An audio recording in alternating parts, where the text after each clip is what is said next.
September 19th, 1961, New Hampshire.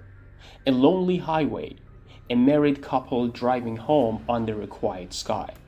Betty and Barney Hill had no idea their names were about to become the center of one of the strangest mysteries in American history. What began as a routine drive would end with missing time, nightmares, and the first widely documented claim of an alien abduction. This is the story of the Hills, and the night that changed UFO history forever. Hey everyone, hope you're doing great. Welcome back to the Horror and Beyond show. It started simple, a light in the distance. Betty noticed it first, gliding across the stars, brighter than any plane. At first, they laughed it off.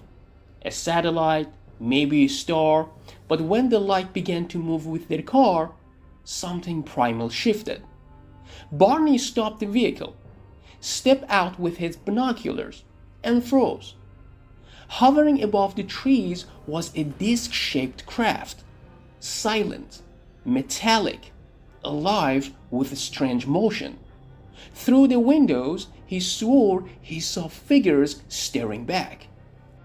Fear overtook curiosity. Barney ran back to the car, shouting, "We gotta get out of here." They sped down the dark road, headlights slicing through the forest, until a blinding flash consumed everything. 2 hours later, the Hills found themselves home. Car dented, watches stopped, shoes scuffed, clothes torn. But neither could remember the final stretch of their journey. It was as if time itself had vanished. September 19, 1961. Bonnie and I driving home from Montreal. Saw a strange light in the sky, which changed direction, came in, started following us. In an area known as Indian Head, it came out over the highway, stopped in midair, and Bonnie got out with the binoculars in an attempt to identify this craft.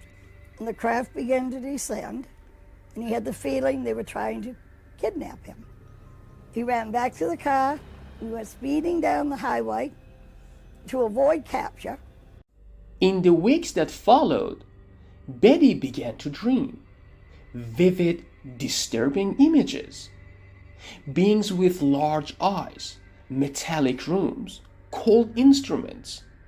Barney woke screaming from dreams of being trapped under a bright light, surrounded by small gray shapes.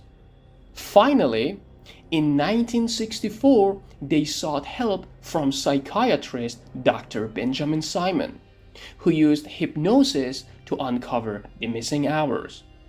Under hypnosis, their stories aligned, eerily.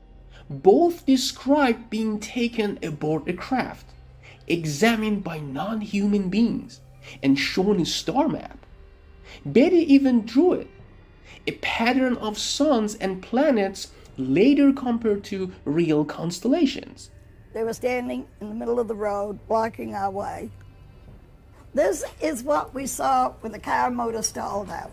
You can see they're very human appearing. Yeah. Only here, their eyes are wider spaced than ours. Okay. See?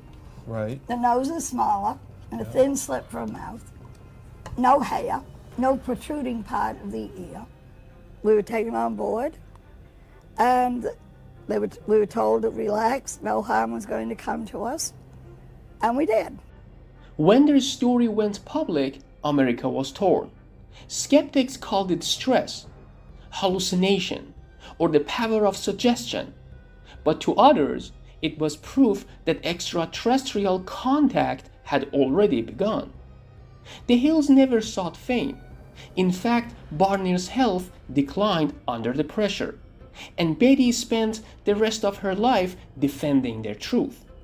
Whether delusion or revelation, they believed what they saw, and it haunted them to the end. About 6 weeks later, Bonnie and I had gone out in the evening, and when we came home, on the kitchen table was a pile of dried leaves, which wasn't there when we left. And when I went to clean up the pile of dried leaves, there was my blue earrings I was wearing that night. I went on TV. I was questioned by F. Lee Bailey. And then I sat down and had lie detector testing in front of the whole country. And I had very, very high ratings for honesty and truthfulness. More than 6 decades later, the Hill abduction still divides believers and skeptics. But one fact remains. Their account reshaped the world's idea of alien encounters.